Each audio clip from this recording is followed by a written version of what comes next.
Je m'appelle Kriangsak, j'ai 80 ans, et pendant une grande partie de ma vie, j'ai cru que le calme intérieur était quelque chose qu'il fallait forcer. Je croyais que si je devenais plus discipliné, plus rigoureux, plus silencieux, alors mon esprit finirait par se taire. Je croyais que la paix viendrait comme une récompense, qu'elle attendait de moi quelque chose de plus pur, de plus fort, de plus sage. Mais ce n'est pas ce qui s'est passé. Plus j'essayais de contrôler mon esprit, plus il devenait tendu. Plus je voulais faire taire mes pensées, plus je me fatiguais. Et il m'a fallu de très longues années pour comprendre ceci.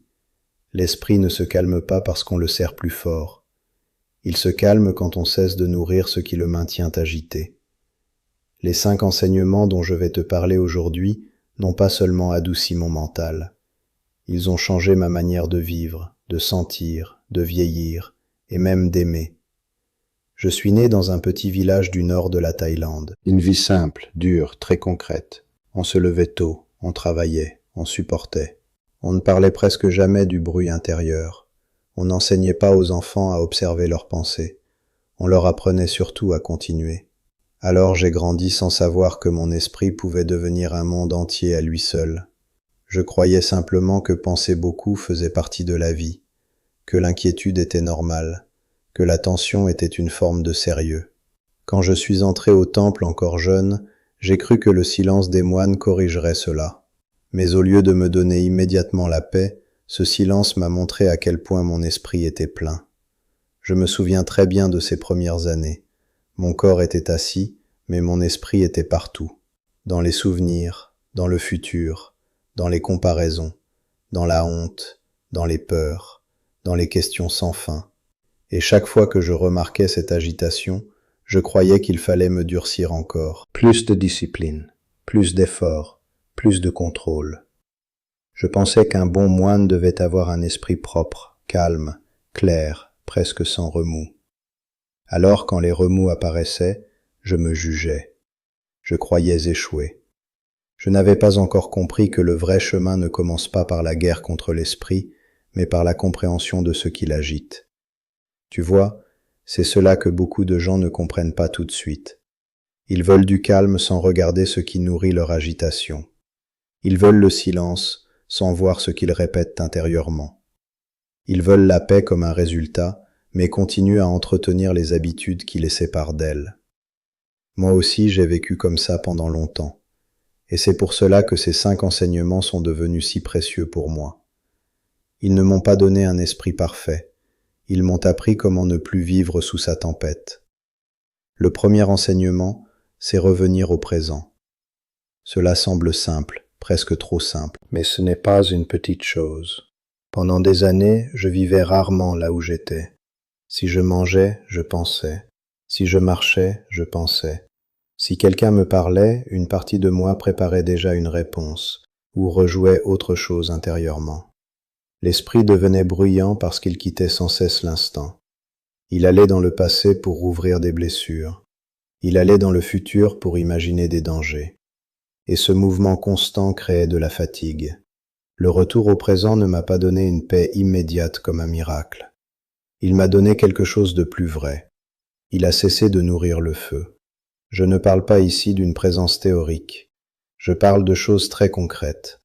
Sentir le contact du corps sur le sol, sentir l'air entrer et sortir, entendre un son sans immédiatement construire une histoire autour, regarder la lumière sur le mur, être là, vraiment là. Plus je revenais au présent, moins l'esprit avait de matière pour construire des mondes imaginaires. C'est la première chose qui a commencé à le calmer. Pas la violence, pas le contrôle, le retour. Le deuxième enseignement est l'impermanence. J'avais entendu cette vérité bien avant de la vivre. Tout change, tout passe, rien ne reste comme c'était. J'aurais pu le réciter sans problème, mais je ne vivais pas selon cela. Quand une émotion apparaissait, je croyais qu'elle allait durer. Quand l'agitation se levait, je pensais que j'avais perdu ma paix. Quand la peur arrivait, je croyais qu'elle prouvait quelque chose de grave. Je ne savais pas encore faire confiance au mouvement naturel de l'esprit. L'impermanence m'a appris qu'aucun état intérieur n'est aussi définitif qu'il le prétend.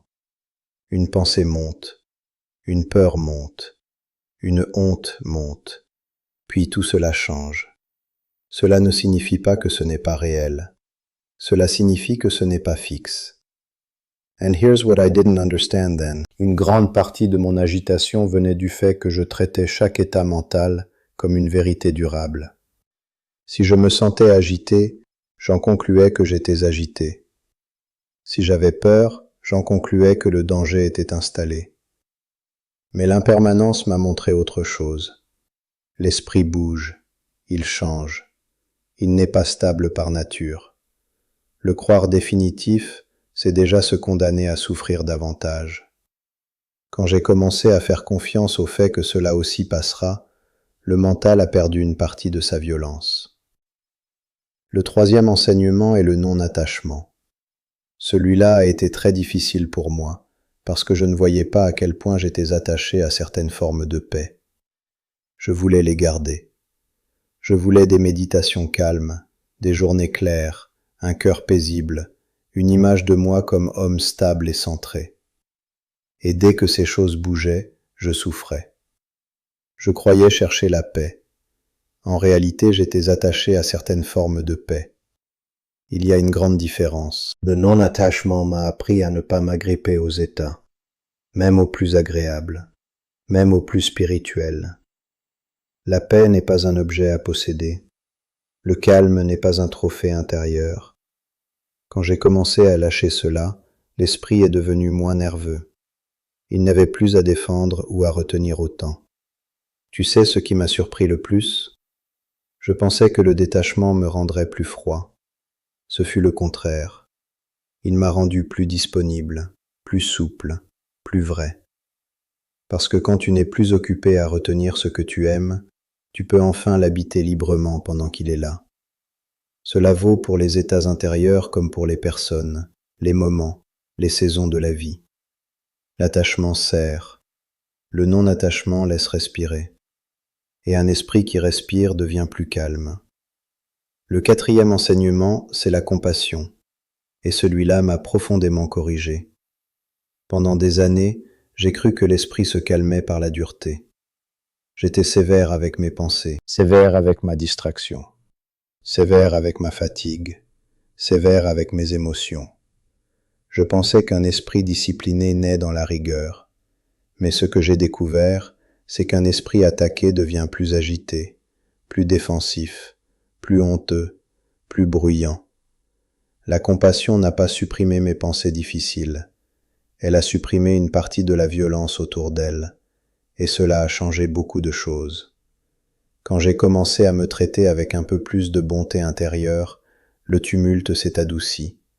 Je pouvais dire, aujourd'hui l'esprit est fatigué, aujourd'hui il a peur, aujourd'hui il est agité, sans transformer cela en accusation.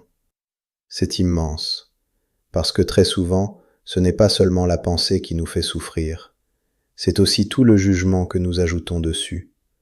La compassion enlève cette deuxième couche, et sans cette deuxième couche, le silence devient beaucoup plus accessible. Le cinquième enseignement, enfin, est l'observation. Pas l'analyse, pas l'obsession. L'observation, c'est peut-être celui qui a tout réorganisé en moi. Apprendre à voir l'esprit sans le suivre immédiatement. Voir une pensée apparaître sans la croire. Voir une peur naître sans la transformer en prophétie. Voir une émotion monter sans en faire une identité. Cela semble simple, mais cela demande du temps. Pendant très longtemps, tout ce qui apparaissait en moi m'emportait. Je devenais mes pensées, je devenais mes émotions, je devenais mes peurs. L'observation m'a donné un espace, et cet espace a été comme une porte qui s'ouvre. You know what surprised me most? Le calme de l'esprit n'est pas arrivé quand les pensées ont disparu. Il est arrivé quand je n'ai plus été obligé de les suivre. C'est très différent. Le silence que je cherchais n'était pas forcément l'absence totale de pensée. C'était la fin de mon esclavage envers chaque pensée. C'était cette capacité nouvelle de voir, puis de laisser passer. Cela a changé ma manière de méditer, mais aussi ma manière de marcher, de manger, d'écouter, d'aimer, de vieillir. Il y a eu un matin, il y a plusieurs années, où ces 5 enseignements se sont réunis d'une manière très claire en moi.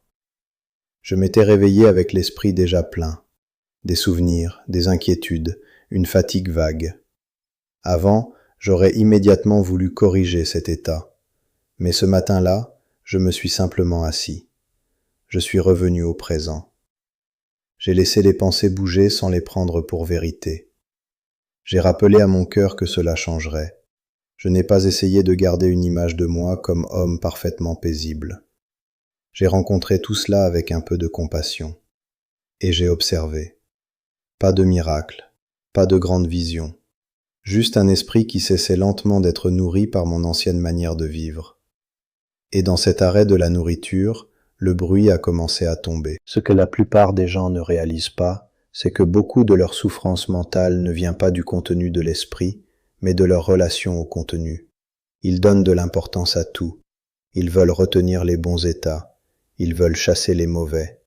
Ils oublient de revenir au présent. Ils oublient que tout passe. Ils se jugent. Ils s'identifient. Et dans ce mouvement, ils alimentent exactement ce qu'ils voudraient apaiser. Moi aussi j'ai fait cela. Et c'est pourquoi je parle aujourd'hui avec autant de simplicité. Ce n'est pas parce que j'ai une formule, c'est parce que j'ai beaucoup souffert de ne pas comprendre cela plus tôt. Si ces mots t'aident à voir quelque chose de plus clair aujourd'hui, peut-être que c'est le bon moment pour rester proche de cet espace. Parfois, une vérité entendue au bon moment peut éviter des années de lutte intérieure. Et peut-être qu'il y a aussi d'autres personnes autour de toi qui ont besoin d'entendre que le silence de l'esprit ne se gagne pas par violence, mais par compréhension. Alors dis-moi dans les commentaires, lequel de ces 5 enseignements ton esprit a le plus besoin d'entendre aujourd'hui? Le présent, l'impermanence, le non-attachement, la compassion, l'observation? J'aimerais vraiment le savoir. Et si ce message t'a apporté quelque chose de vrai, abonne-toi et laisse un like pour qu'il puisse toucher quelqu'un d'autre qui porte trop de bruit dans son esprit depuis trop longtemps.